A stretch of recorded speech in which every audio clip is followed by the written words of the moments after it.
dah alang-alang ada kertas kat sini. Uish, ada kat sini ya tuan. Wah, cantik juga Putrajaya ni. Ada insaf lah. Jomlah. Tuan Rizal. Ya Tuan, Allah. khabar? Sihat tuan? Sihat, Alhamdulillah. Gimana?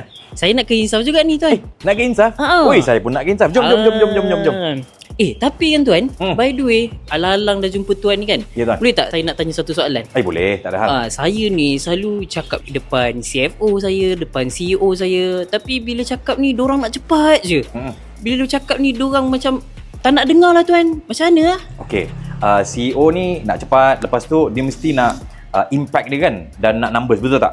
Okey, jom. Sambil-sambil tu kan, nak bagi tahunya. Sebenarnya, bila kita sebut tentang manusia ni, saya yakin dan percaya CEO dan CFO tu dia kategori visual dan juga digital. Dan dah alang-alang ada kertas kat sini. Uish, ada kat sini ya tuan. So, orang-orang visual ni dia memang nak cepat. Dan orang-orang digital ni dia memang nak fact and figures dan juga numbers. Dan the best part, kalau kita boleh terangkan kita punya maklumat dengan fact and figures dan short and simple, insyaAllah mudah kita nak mempengaruhi dia.